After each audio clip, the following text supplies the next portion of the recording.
Yep, so hello everyone, and welcome along to Making the Most of a Small Land Area webinar, which is on turkey production. So this is delivered by the Farm Advisory Service, which is funded by the Scottish Government. So just a bit of housekeeping first.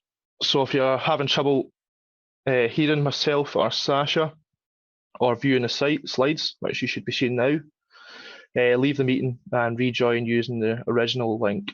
And if that doesn't work, put in the chat box to let us know. Just use that to let us know if there's any issues, but any questions, we need them in the Q&A box. So again, Q&As, so all attendees will remain muted throughout, so we won't be able to hear you. So if you have a question, if you type it in the Q&A box, which you see at the bottom of your screen, if you put it in there, type a question in, and then so what we're going to do, sometimes we usually wait till the end, but Sasha would like to answer the questions throughout. So as you type the questions in, we'll stop. I'll pitch the question to Sasha, and then she'll answer, and then we'll carry on. We'll also have time for questions at the end. If we run out of time, and you put a question in the Q&A box that we've not got to yet, we will come back to it later on. Well, we won't come back to it. We'll send you an email response to your question.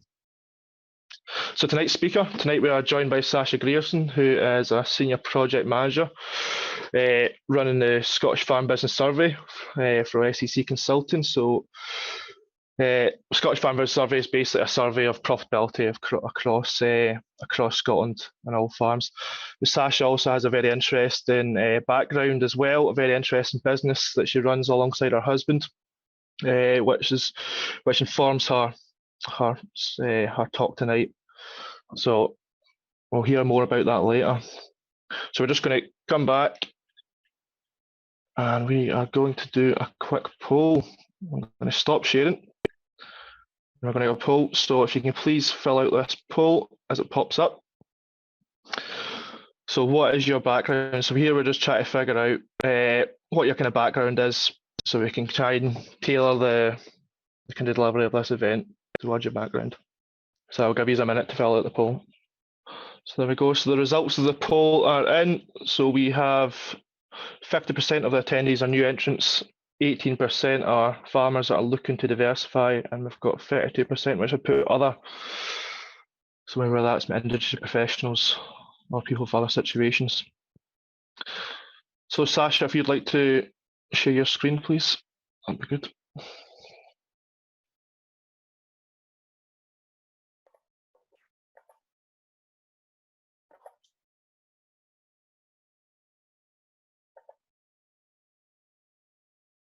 Okay, good evening.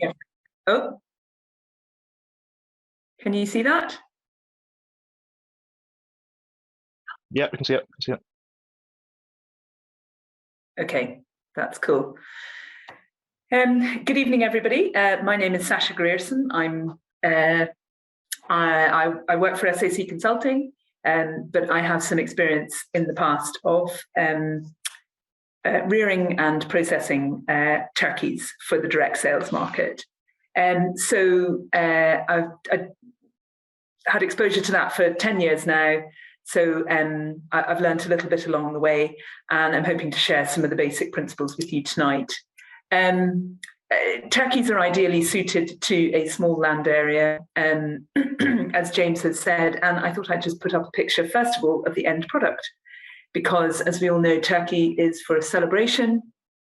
And let me just tap on to the turkeys for Christmas is really kind of what it's all about tonight. Please do feel free to put up a question as we go. It might help to keep people here, and also, I can answer your questions as you go along. Turkey, although we all eat it, well, most of us eat it at Christmas time, it's still regarded as a bit of a niche product. There is, however, quite a strong farming history in Scotland that lots and lots of farms used to actually keep turkeys for Christmas. There used to be live turkey sales all around the country in livestock marts. There's been apocryphal stories from my father-in-law going along to the turkey sale before Christmas, and it was a kind of point of contact and celebration for farmers at a time of year when they may not usually have gotten together and lots of great stories from coming home with too large a turkey, not being able to fit it into the oven because maybe you'd had one too many at the mart. Anyway, those days are gone, but it doesn't mean to say that the tradition isn't, that there isn't a marketplace for turkeys for Christmas for farms. And also there's lots of other reasons for doing it. You get to engage with your local marketplace, you serve local customers because there is still that consciousness that farms grow turkeys, and turkeys, it's a nice thing for people to go to their local farmer and get their turkey locally. There's a very strong sales drive there. And it's a great way to engage with the farm and farming processes. It gives you an opportunity, should you wish to do so, to tell your farming story.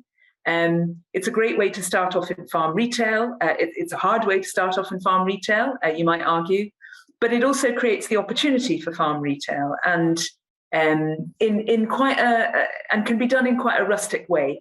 And so there's a sort of there's an opportunity to get going with a brand and selling, engaging with the customer without having to build a farm shop. So there's a sort of, or a farm cafe. So there's a kind of low-key way for entry, and quite a low-risk way for entering into that kind of farm retail space. So how do you grow turkeys? What are the things you have to think about? Well, there are two phases. There are two aspects to it. There's the rearing, and then there's the processing. And both of them have their challenges, and both of them have their kind of their pinch points as well. So in the rearing phase, you really need to think about two phases. One is the brooding phase, and the other is the field phase. I just call it the field phase. There may be a better phrase to a better words to use. Brooding is really when you take the day-old chick to, and apologies to those of you that know this, but brooding is when you take the day-old chick from day-old, where it's covered in fluffy down, and you take it through to once it's got its feathers, all its feathers, and it's able to go outside. If you intend to rear turkeys for that kind of small-scale free-range market, free-range or free-range organic market, and that's probably, I would say, a slightly harder phase to manage because the birds are quite vulnerable. You've got to get some fairly basic stuff right, which is not really a problem to get right. It's just that one of the critical aspects with turkeys is that you get one go a year to do it. So it's not like rearing chickens where you maybe want to have a continual supply. People always want to buy chicken. So if you create your marketplace, you've got more than one opportunity a year to practice rearing and processing and selling. With turkeys, it's very much an annual thing. And some of the lessons can be forgotten from year to year. I wear that badge. And so it's about trying to minimize the risk of minimize your mortality, basically, in the brooding phase. And then once the birds have got their feathers around about 5 weeks, 5-6 weeks, you can consider moving to the field, where you can begin to think about letting them out, although we don't usually do that until they're fully sort of 6 weeks old. You need to consider things like breeding. What sort of breed do you use? Do you want to have a free-range system where you maybe have a paddock that's next to a road, and that's a kind of sales opportunity? You can put a wee sign up. You can let the birds out. If you have passing traffic, they can kind of see your product growing in the field. That's a very engaging thing for consumers. They like to see what's on the ground, and it means that the birds will invariably sell themselves when the time comes.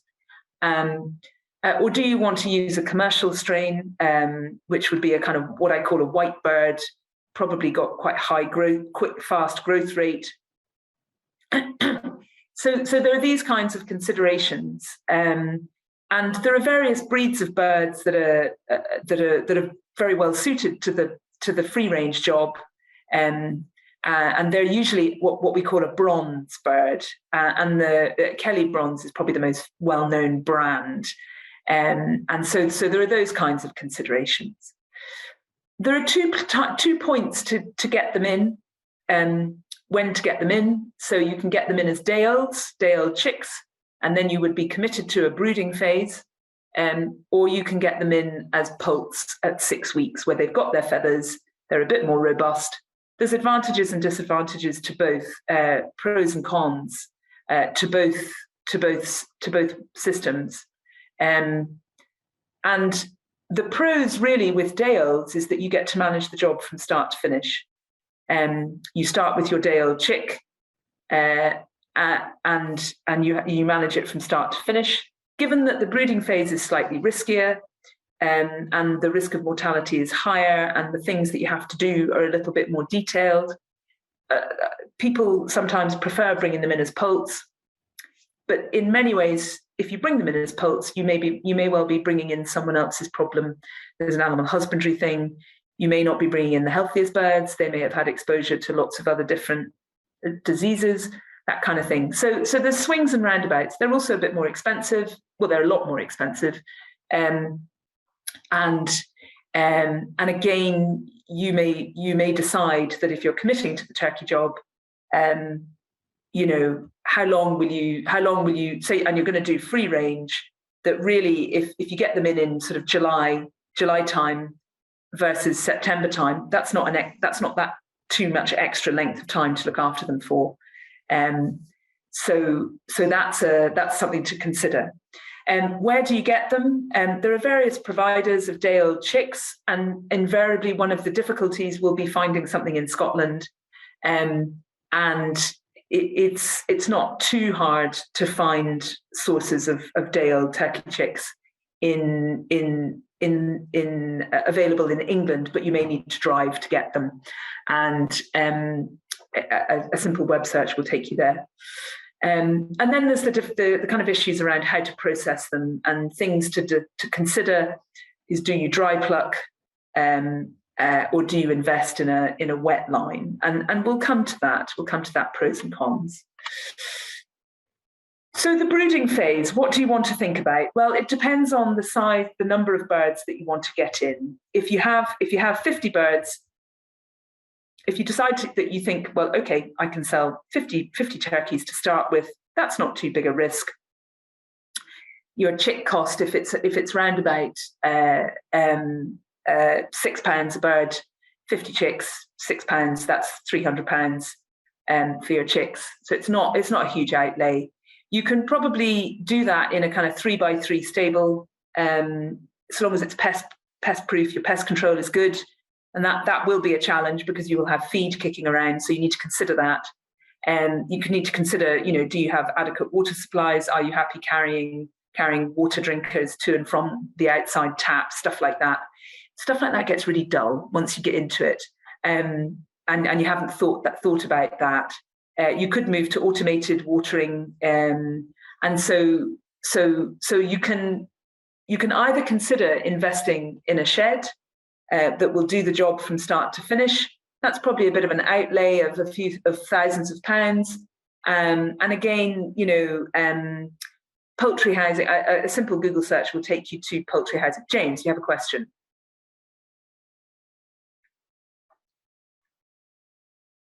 You're on mute, James. Yeah, sorry. We've got a question here asking if there's a viable option to buy in eggs for hatching rather than buying in day-old chicks. Yes, that's probably something you could consider. You will need an incubator to do that with. And I would suggest to you that if it's your first go round, I'd maybe start with not having to do that as well. I would strongly suggest that starting with a live bird, with the number of live turkeys that, well, maybe 5 to 10% more live turkeys than you actually think you can sell would be something to start with in your first year. But yes, you could have a look at that. You'd need to consider whether your day-old chick supplier will sell you fertile eggs. So that's the other issues with hatching. You're just adding a layer of complexity into a new enterprise. When actually getting hold of some live chicks might be a bit easier. Does that answer the question? I think so. Okay. I'll let you know if there's any more. Okay, cool. So feeding, you'll probably need to get in touch with a feed company, poultry feed company. I mean, again, there are various different farm supply companies that can supply small scale quantities of poultry feed. You know, you will not get the best price for that. Poultry feed is best bought in bulk. You get the best price in bulk. Or in 1 ton, you know, if you have a feed bin, you probably need to install a feed bin on the farm to buy in bulk. Often suppliers will want to supply you with a 27-ton load, which may well be quite a bit more than you actually need to rear 50 turkeys. So you need to kind of consider what your feed consumption per day would be, and then multiply that up over the lifespan of the bird.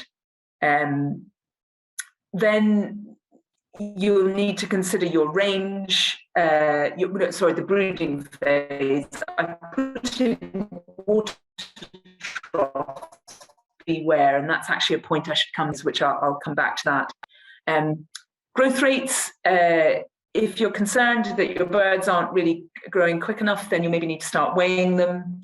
It's quite an old-fashioned thing. You can go to a poultry supply company and buy a weigher, and your growth rate chart should come with the purchase of your day-old chicks from whichever company, and whichever company you source your day-old chicks from. When to weigh, what to use? Well, what to use is weigh scales. When to weigh them? Probably we usually start weighing them around about we usually give it till 12 weeks old. We've got a bit of experience now in whether our birds are thriving properly or not. And so, James, you have another question.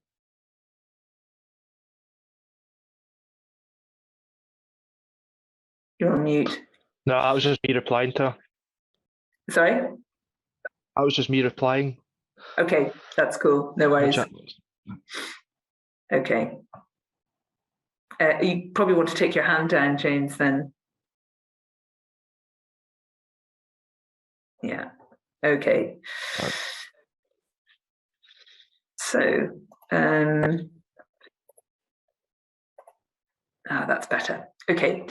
So, what are the considerations about what to consider? The big one with turkeys and all poultry are sort of respiratory diseases. So you'll need to consult with a poultry vet. You should be able to find even your local vet might be able to put you in touch with a poultry specialist, and you can ask them the questions about whether you need to do some routine vaccinations. And the two diseases that are probably pretty endemic in the Scottish poultry flock are IB, infectious bronchitis of some kind, and coccidiosis. And you can get vaccinations that you can put into the water that will help to try and prevent these. It's just to try to maintain health. And if you go to a reputable hatchery, you will minimize your risk around bringing in respiratory diseases. And the other thing is, if you have a fellow turkey producer, it's maybe sensible that they give their boots a good scrub down before they come and visit your turkey setup. And that's just a general kind of hygiene rule for going from farm to farm. And I won't talk too much about biosecurity. I think we can get quite hung up on it, but actually the sensible thing is just to take care. And as a courtesy to your farming neighbour, should you wish to, go and swap stories with each other about their setup versus your setup, then that's something that you should probably consider anyway. So let's go here, page down. So the rearing phase. This is probably when, in the brooding phase, you can probably brood in a fairly small shed of you can brood about anything from 50 to a couple of hundred birds in a fairly small shed, 3 by 3. In the rearing phase, you probably need slightly bigger housing for that number of birds. If you're going organic, you'll have a set of standards that you need to work to, which you can look up with whichever your organic licensor is, and they will have a fixed opinion about the amount of space that you should give your birds and access to the range, what they call the range, which is the field outside. The one comment I would make on housing is that there are companies that supply dedicated turkey housing, and their sheds are good, and they've got design features in them that allow for a strip light of clear plastic in their roof, so that the light comes in, and that's something that the turkeys will like, and it'll optimize their growth rates, and they'll have dedicated pop holes. If you don't want to invest in that kind of setup, then you can probably make something. You can probably build something yourself on farm, or there are plenty of secondhand poultry sheds going about. And it's really about watching the pages of the various agricultural advertising magazines. In the classified of the paper, you might even put an ad in the local paper, or just keep your ear to the ground for farmers that are getting out of free range layers, free range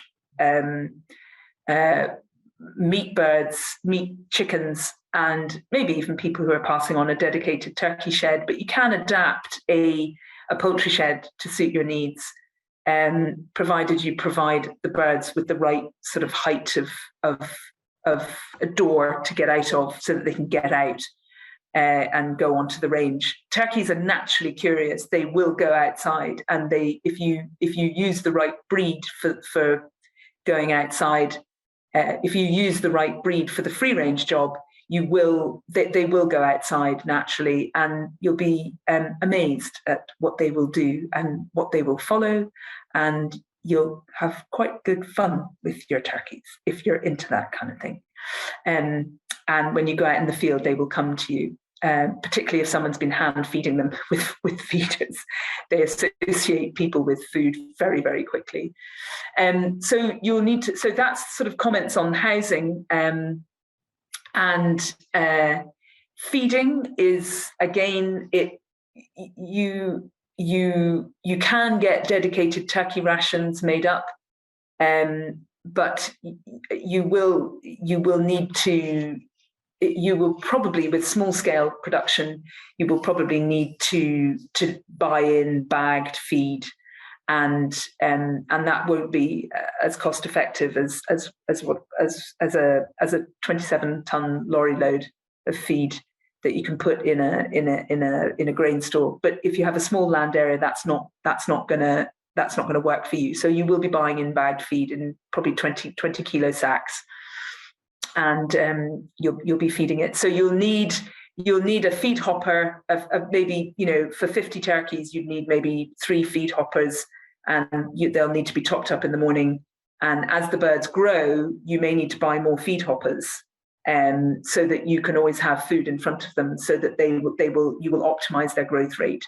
And once they get to about 15, 16 weeks old, they begin to start to motor growth wise, and you'll really need to have food in front of them all the time. So if you buy more hoppers, you won't have to feed them twice a day, which you will be grateful for, I suspect, at some point. Again, must always have water in front of them, particularly in the brooding phase, and particularly if you're getting other people to do some of the work for you and it's not just you, then that they always have to have, the turkeys always have a point, and particularly if the job is being handed over to somebody else for the weekend, then that's something that can happen, that birds go without water. And if you're bringing them in July, you may get hit by a hot spell of weather, and they may well be in the brooding phase when the brooder is on. When you talk about brooding, you have to fix up a heater, and you have to warm the shed to kind of 25 to 30 degrees, and you have to keep the heater. You have to actually warm the shed, not the birds, and make sure that the birds are warm enough when they've got their fluffy down. And so the water can run out quite quickly. So make sure you've got enough water drinkers as well. And again, make sure your water supply is either automatic or you've got enough your tap is handy so that you're not lugging water a great distance. It gets really dull, that stuff. Outdoor access, I've talked about. You need to have birds have outdoor access, and they will go outside once they've got their feathers, and they will go quite far on the range.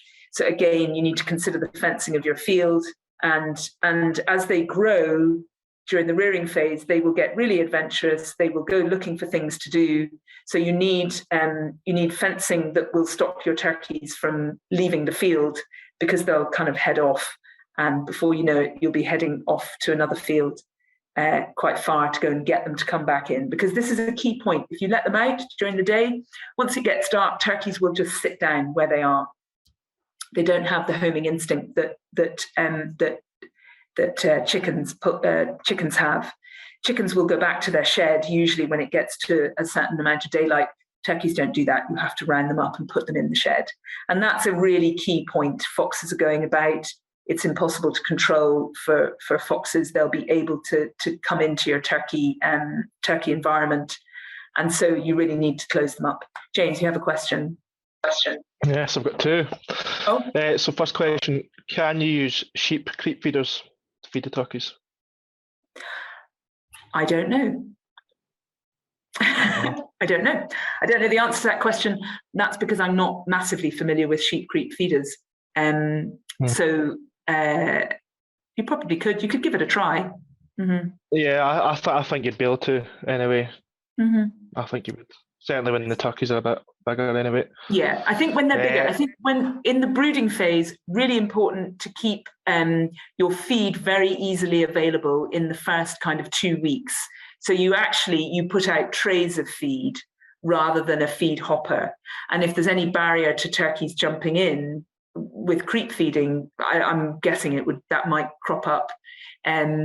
You're much better off having a tray, and also in your litter you will put down shavings as your litter, as your bedding, and you need to kind of bed in the tray into the shavings so that the little turkey chicks will just walk over the feed and they'll start pecking and getting feed in immediately.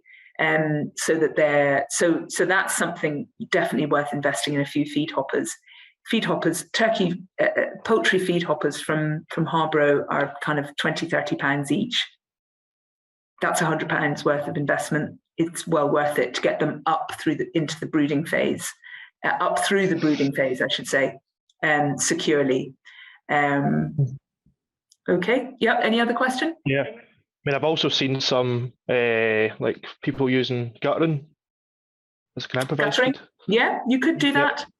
Again, you're putting a fairly long, narrow thing in front of birds, and also it might be easily tipped over. So you'd need to make it quite secure, and so you'd need to kind of mold something around it that would keep it stable on the ground. And that's why, again, I come back to that kind of pan feeder. That round feeder provides you with quite a large surface area for birds to get to, and they'll kind of walk over the tray, and there's plenty of space for lots of birds to get in around the pan feeder. Sometimes guttering can be a bit narrow and maybe not easily seen. They just won't peck, because that's a real instinct that chicks will have, is just to peck at something. And so a pan feeder, a tray, an open tray with the center barrel taken out, 2 or 3 of those on the ground will optimize the chance that the turkey chick will actually stumble over the feed and just peck at it and get food into them quickly. Mm-hmm. Yeah, thank you. So what type of fencing is best?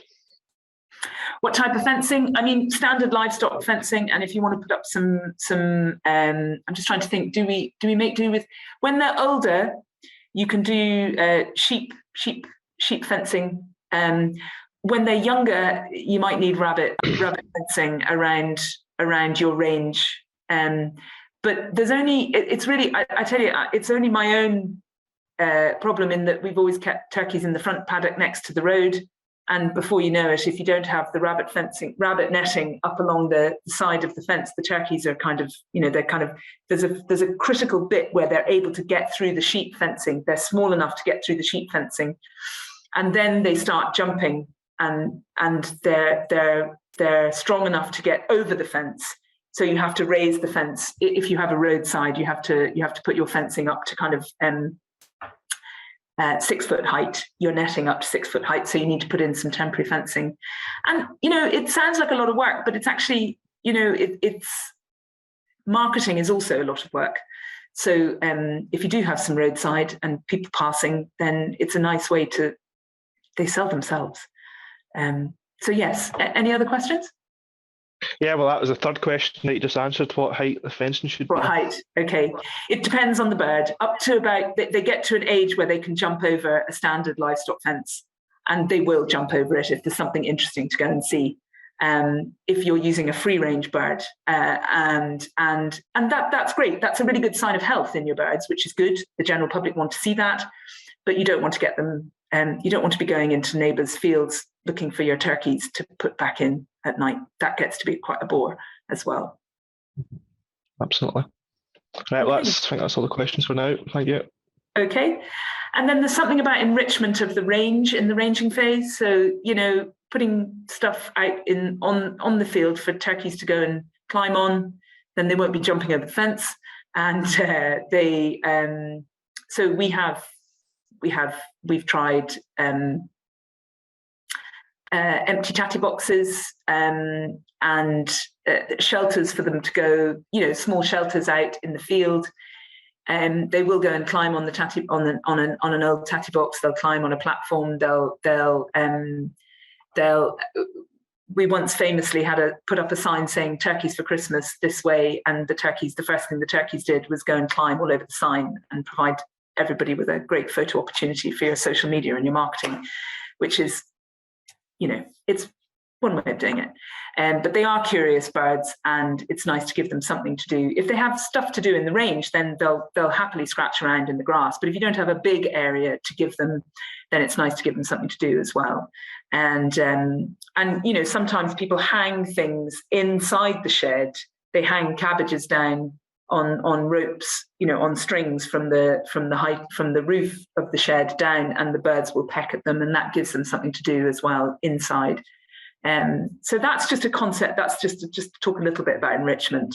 And somebody asked me once, "Do you play music to your turkeys?" And I just said, no, there's no need for Radio 4 or Radio 3 or anything like that. So no, but some people do. Anyway, do you have more questions? Yep, we've got 2 more questions. So how many turkeys can you get in a certain area? So what kind of stocking rate can you do? What sort of stocking rate? Well, I did talk about sort of 3x3 shed for about 50 turkeys. It depends on your standards. It depends on whether you're going to be inspected to organic standards. Free range, there are no standards around free range. RSPCA Freedom Food may have some guidelines if you're going to go in quite big, if you're going to go in at quite a high level with high numbers, and you want certification to be able to sell into the wholesale market, or to sell on to sell thousands of turkeys, then and you want that kind of check mark, then RSPCA Freedom Foods might have an opinion about stocking densities. I have reared 50 birds in a pair of stables. They're both 3x3, so 9 meters squared. And when I took them up to about 12 weeks in one stable, and then split 50 birds, and they had enough room that their bedding was clean and could be topped up, 2 or 3 times a week with some shavings, and the birds were clean and healthy, and there was enough ventilation, and they weren't crowded, and they didn't have kind of, their feathers look nice and stuff like that. So that's a sort of approximate rule of thumb, but your organic licensor will have, in their standards, will have, and I don't have them right at I can find out the standards, but you can also go to the Soil Association's organic standards and have a look and see what the actual stocking densities are. And but I can that's something I can come back to. I can answer that question. I've got a copy of a presentation from a vet in 2015, so they might have changed since then. But at that time, he's saying that there's 0.5 meters squared per adult turkey as a minimum. Per adult turkey. Yeah, per adult turkey. So we'll go on to the other questions. Yeah, that sounds about right, actually. Yes. So 20 and so yes, 40 birds in 2 3x3 meter stables, 3.5 by 3.5 meter stables works out about right. And actually giving them plenty of room is something's a bit of an echo there, James. Is there? Sorry, I'll mute myself. Maybe that's it. That's okay. It's gone now. That's fine. It's in your own interest to provide them with plenty of space, because they will thrive. They'll be healthier. They'll thrive. They'll grow better. And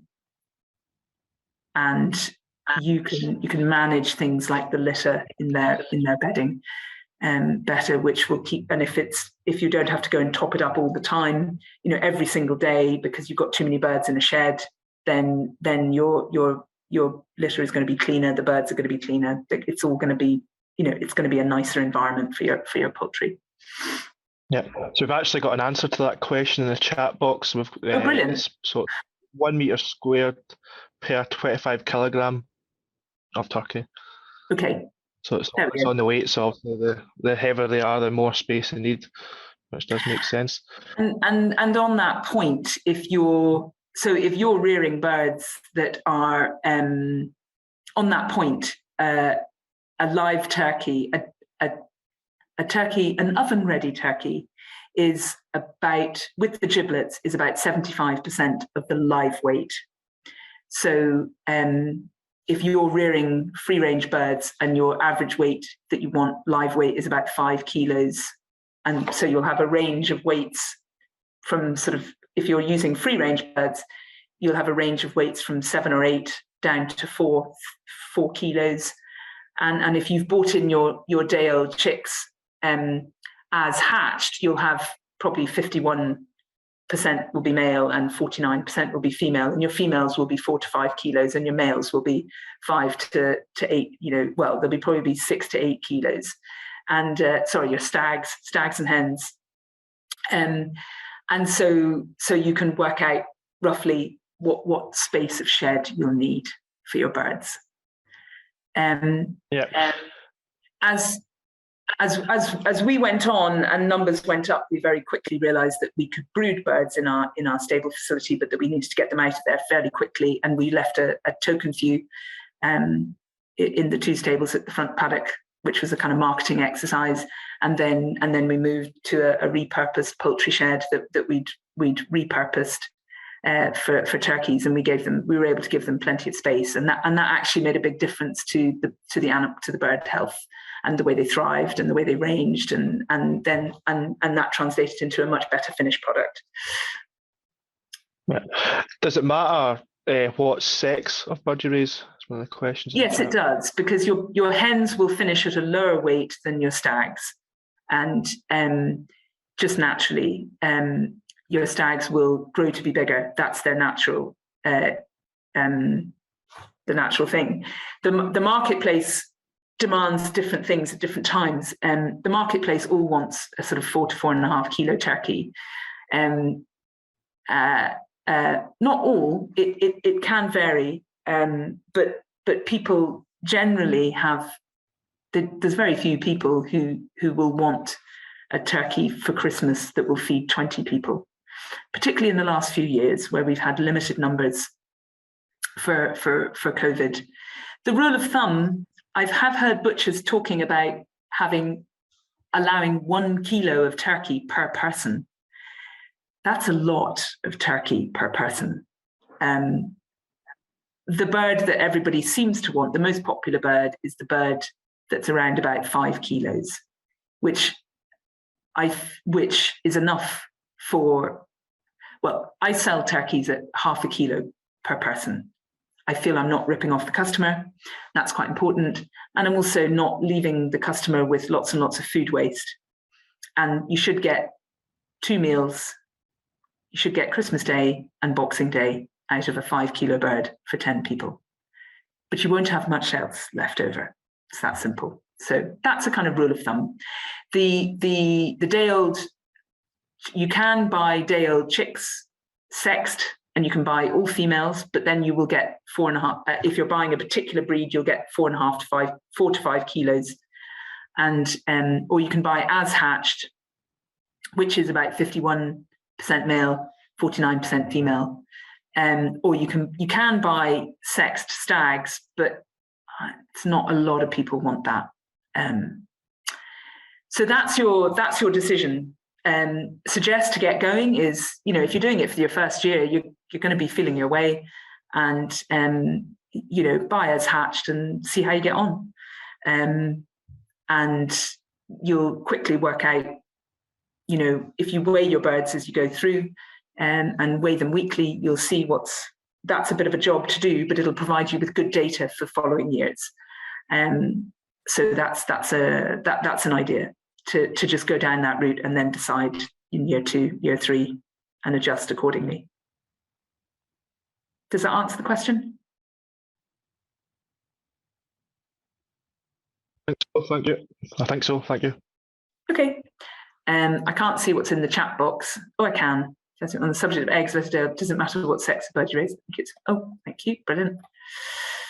Per turkey for free range. Land for free range, there's no set standard around it. Fencing. Okay, right. So moving on, we need to get on to processing, which is actually probably slightly harder. Okay, processing, the hard part. There are not many places that will process your turkeys for you. It's quite a hard thing to find. So people who rear some turkeys for direct sale usually end up slaughtering them and packing them, plucking them, gutting them, and packing them themselves on farm. So we've only got 17 minutes left, and there's a lot to talk about. So I'm just going to rattle through this. And apologies if we sort of need a webinar part 2 on the processing bit. It's actually the hard part. Turkeys are heavy. Nobody wants to kill an animal, slaughter an animal. It's hard and mucky and dirty and strenuous, but it can be worth it. You will need a slaughter license, and you will need to get in touch with Food Standards Scotland to discuss that. That is a challenge, and it is a piece of legislation that you need to comply with. When to slaughter? Well, it depends on whether you're doing a wet pluck or a dry pluck. If you do a wet line, then you're going to shorten your use-by date, and usually you want to slaughter within a week of Christmas. Almost everybody is going to be eating their turkey on Christmas Day. Do check that with your customers, because sometimes people are having turkey on the Boxing Day, and so you'll need to consider use-by dates.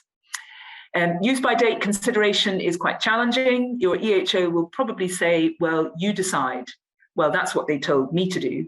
And it's not in your interest to try and push those boundaries too far, because you don't want your customer coming back to you and saying, well, my turkey was off on Christmas Day. So dry plucking, you get longer because you're not dipping your bird in nice warm water. So dry plucking, you can probably stretch that time out to maybe 10 days or so. It's variable, because it will depend on whether you have proper chilling facilities. And I would suggest that if you're getting into this, that you probably consider good chilling facilities. How to pluck? Well, you can pluck by hand. It's hard work, and it hurts your hands, and you need to just knuckle under and do the work. And if you're using a bronze breed, you will have, they're black feathers, and you'll have black fluid can come out the feathers. into the skin. So you just need to be careful about that. How to gut. You have to, well, that's something that's best demonstrated it's best demonstrated from one person to the next. So if you know a butcher who can show you how to do it, I think that's something that's probably could well be the topic of another FAS webinar at some point. James, is a visual demonstration and a video of how to pluck and gut a turkey, or how to pluck and gut a chicken. That's definitely something. And you need to keep the guts whole where possible. So you don't want to cut through the intestine, because then you'll get spillage of the intestinal contents into the cavity, and it can get quite mucky and disgusting. And people often think that rinsing off with water is the best thing to do. That's actually not true. Wiping down with sort of paper towel, food safe paper towel, is actually much cleaner than rinsing off with water. How to pack, you need to use food safe packaging, and you need to, how to label, again, that's challenging. You need to talk to your environmental health officer and in your local area. And again, I've got at the bottom, let them know you're going to be doing this, and because they are there to help, actually get into a conversation well ahead of Christmas, that you are considering doing this, and that they will probably want to see that you've got your slaughter license, and they will definitely want to, they may not want to inspect your facility, but they will want to know about your facility. And the bit with turkeys is all about turkey slaughtering, processing of meat, is all about going from dirty to clean. So the bird is dirty with its feathers on and its guts inside it, and then it should go right the way through to clean in the chill at the end. So you should not be, you can hang birds with the guts in, and that's and then you have to go and gut it when it's cold, when it's between 0 and 4 degrees. The guts are chilled solid inside that bird. You can make a much cleaner gutting job, but it's a much harder gutting job, gutting a bird cold, than it is gutting it when it's warm. So that's just something to consider as well. So wet or dry line. How to label? You want to label your turkey with probably the weight and the price. You can handwrite a label, of course you can. It's maybe not the best marketing tool in the world, but your customer will probably want to know things like, price per kilo, and you will need a use-by date on your label. Again, your EHO will keep you right about what's required, and you can go and look at how other people, what labels other people put on their turkeys, and you can copy that. It's a very simple thing to do. You probably, if you're selling within your local area, you won't need a slaughter plant license. That's a really complicated thing, and costs an absolute fortune. And you'll be building all sorts of whizzy facilities that are way too much for your 50 turkeys, if indeed that's the bit that you're going in small scale. So the principles when you're processing anything, and you're thinking of the room to process, the principles you need to think of is, how do you move from dirty to clean? So the slaughtering bit is dirty, and then as you pluck the animals, it gets cleaner and cleaner until you put it in the chill and it's clean at the end. And then things like, a steel table to do your gutting on will make a huge difference. Being able to wipe down the walls, and maybe even sort of hose them down gently. And then you'll need to think about the cleaning product that you're going to use. And it doesn't have to be anything particularly special. You just need to detail what the cleaning product is. Hanging the turkey and its benefits. If you do a dry pluck, you can hang for longer with the guts inside. Lots of people talk about the benefits to taste and flavour. The biggest benefit, frankly, you will have with your turkeys is if you let them out onto the range and you let them exercise, and you choose a breed that's well suited to that. that is suited to that kind of, to going outside every day, because they'll develop the leg muscles, they'll develop, they'll have a little bit of fat under the skin to keep them warm, and they'll have developed that taste and flavour by their movement and activity outside, and also incorporating, grasses and herbs and bugs and beasties and all sorts of things that live in the soil into their diet. That actually helps to develop taste and flavour and musculature.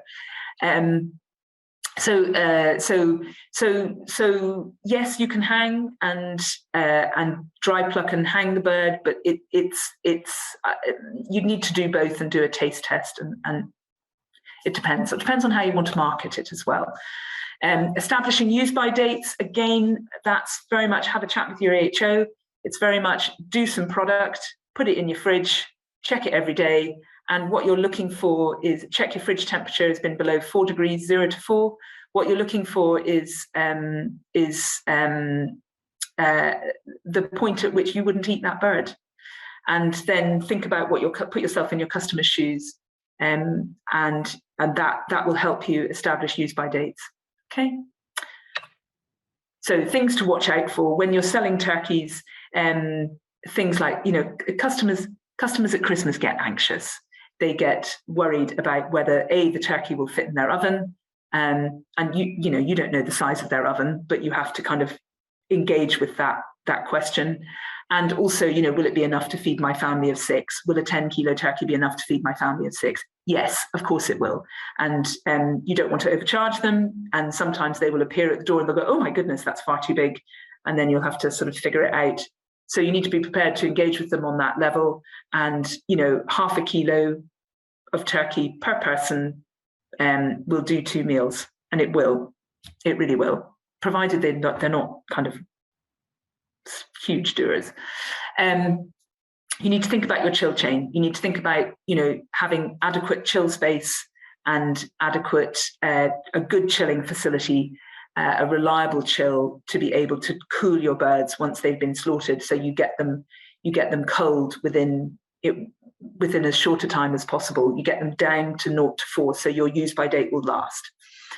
During the brooding phase, a common problem with turkeys is smothering, where they all run into a corner. You can mitigate that by putting something in the edges of your shed that will turn your day-old, the place that your day-old chicks live, from a square shed or a rectangular shed with corners into something that's smooth edges. And they can jump and get in and out of things, but sometimes some sort of rigid plastic to take off the corners of the shed so that they can't actually go into the corners and smother in response to a passing car or an airplane flying overhead or something like that. And we used to get a lot of low-flying jets over us, and that did cause problems one year. And anyway, so we figured that out. And then the other thing to watch for is that your birds don't get too big. Again, there's not that many people that are feeding 20 people at Christmas, so a 10-kilo bird can be a hard sell. So you'll need to look at the growth rates and what you can discuss this with your day-old chick supplier or your poult supplier, how big the birds will get in a set period of time. Rule of thumb, we rear for 21 weeks. We rear a free-range bird for 21 weeks. We use a bronze breed, which is ideally suited to the free-range job. So that's just something to watch out for. Do a budget, work out your input costs, don't forget the cost of the gas to heat the gas brooder, the brooder, which is the heater that goes into the shed. The cost of gas is rising all the time, and figure out what your target margin might be. Doing 50 turkeys on a small scale is never going to make you a fortune, but it's one of those enterprises that can just add that bit extra. There's a good margin in turkeys if you get it right, and you don't have to take too much risk with it either. You're not spending thousands and thousands, hundreds of thousands of pounds or even tens of thousands of pounds, unless you want to invest in a dedicated turkey shed.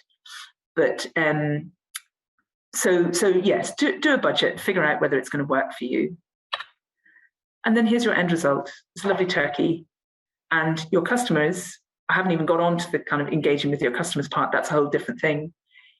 if you provide people with something that they really enjoy at Christmas Day, it's a pressure because it's Christmas Day and you can't mess it up for them. You really can't. But B, if they enjoy it and their family enjoy it and everyone enjoys it, you've actually facilitated that family in a really happy experience. And they will often say to you, your turkey made my Christmas. And that's a wonderful thing to hear. It just is. It's like a gift. So I'm going to stop there. There's maybe not been that much time for questions. Yeah, we've got 3 questions left, so we'll just try and rattle through them quite quickly. So we've got a question just clarifying something that was talked about earlier. It's asking if you have 50 brooding turkeys in a 3 metre square stable, then split into another stable until what age? I'm reading it exactly. It has depended. It's depended on the weight. Hello? Yep, can hear you. Yeah, it's very much depended on how the birds are going. I'm being completely honest. I can't remember. I think it's around about sort of 12 weeks of age. We've done it as soon as possible, really, and so that they all have optimum amount of room. Yep. And do you have your? Just moving on to the next question. Can you hear me? Yes, I can, Hello, James. Sasha? Yeah. Do you have your own chill/processing area on site, or is this something that can be hired each year? Good point. You can do. There are people that do chill hire. You can hire a chill for the duration of the time. There are companies that will hire out chill trailers, which will keep your product at 0 to 4 degrees. We do have our own processing line here, and we set it up to process poultry, to process chickens every week originally, and so adding on turkeys was quite straightforward. Although the biggest issue is that you can really never have enough good chill space.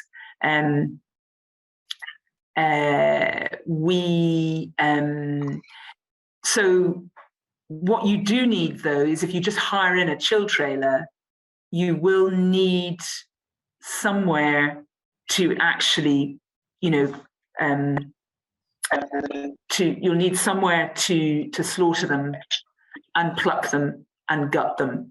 And that area needs to be sort of, you need to be able to wipe it down, and you need to be able to get them into your chill trailer that you hire for fairly quickly.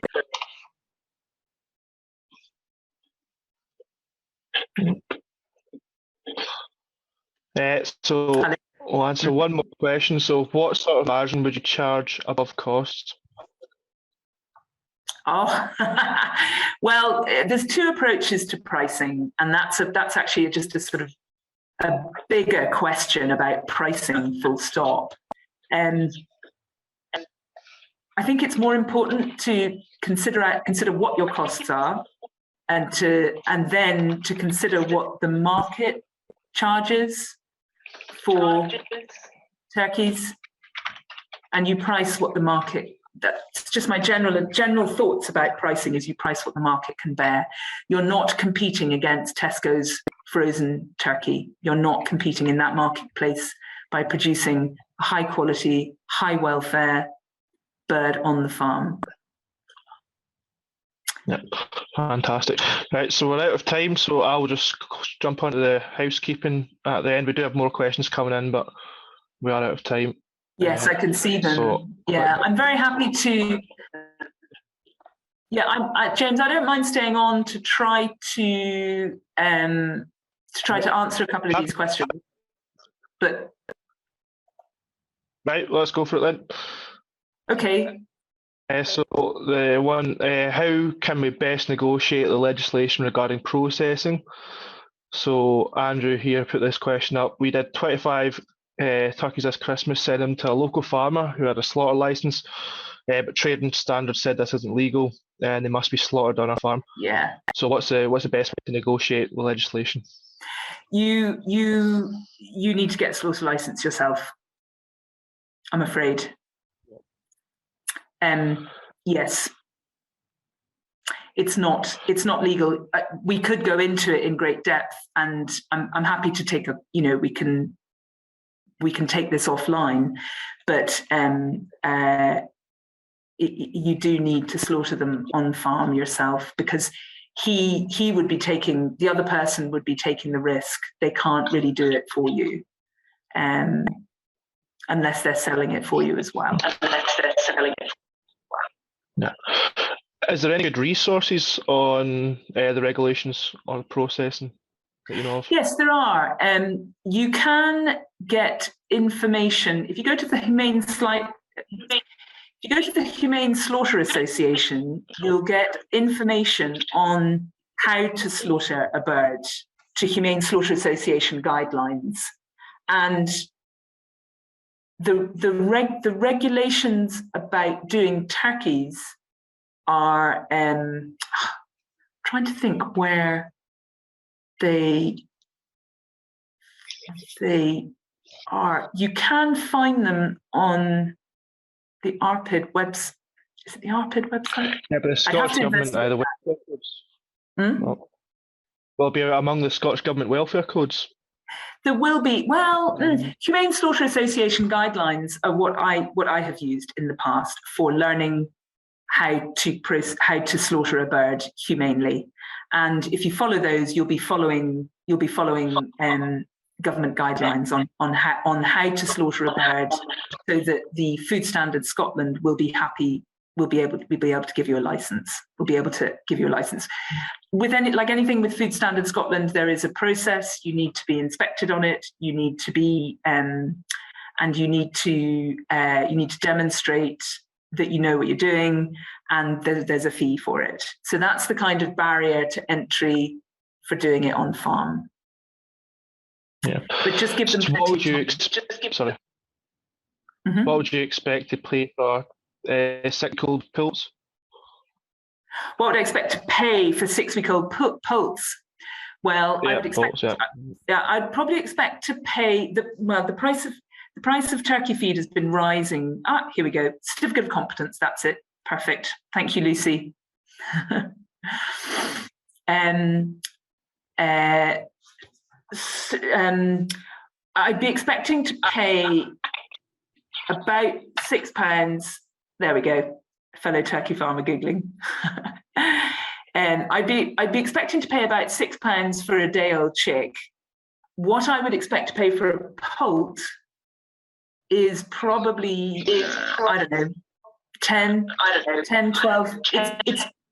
It's tricky because the price of feed is doing this in the marketplace, and the price of gas is also doing this. So we've got that increase in input costs coming in, and I have never bought turkey poults, so I've never had that experience. And I'll be honest, but I'm guessing £6 a chick as hatched, approximately somewhere between five and six, just because input prices have risen so much in the last year. Yes, you do need to. Can you? Yes. Can you use a dry plucking machine rather than hand plucking? Yes, you can. You can go to a game dealer, or if you have a dry plucking machine on the farm for doing a few pheasants or whatever, you can use a dry plucking machine. You probably want to invest in one that's suitable for turkeys, because turkeys are big and heavy, and so actually using the dry plucker will be a very physical job, because you'll have to be handling what could be an 8-kilo bird. That's quite a heavy thing, trying to manipulate it. Trying to manipulate it in your hands, whereas actually sometimes when you're dry plucking by hand, you can at least sit down, which does help. And these things matter when it's the 17th of December and you've got another 100 turkeys to pluck by hand. So, and it's Friday night and it's 9 o'clock and everyone is very tired and a bit tetchy. So consider these kind of things. You can use dry plucker. Right, so I think that's all of questions. So we'll move on to the webinar. Just some housekeeping from myself. So just bear with me. No, start at the start. There we go. So if you've found what you've heard tonight interesting, which I'm sure you have, as I have, and you're looking for some extra help, there is funding available from the Farm Advisor Service for one-to-one advice, including an integrated land management plan, which is a business appraisal report, or kind of it can be used for kind of planning as well. So planning a new enterprise like this, and it's funded up to 8%, so up to £1,200 of funding available for that. And once you've completed that, you can then access specialist advice, where you can have a kind of more specialist consultant, someone with more specialist knowledge, kind of proper dial into a subject for you. And that's they're funded between 80 and 100%, depending on which plan you choose, up to a maximum of £1,000 per plan. And again, you can also get a carbon audit as well. So if you want to assess get your carbon footprint, so if you're doing turkeys and you're direct marketing to the consumer, and you want to show that you are doing a good job for the climate as well, you can use that funding as well to get yourself a carbon audit to find out your carbon footprint. So if you want to find out more, the link's at the bottom of that slide. So it's www.fas.scot/advice-grants. All right. So there's more meetings. So this is the first meeting in a free meeting series. So we've got direct marketing coming up on the 16th, so there'll be a bit of crossover with this subject.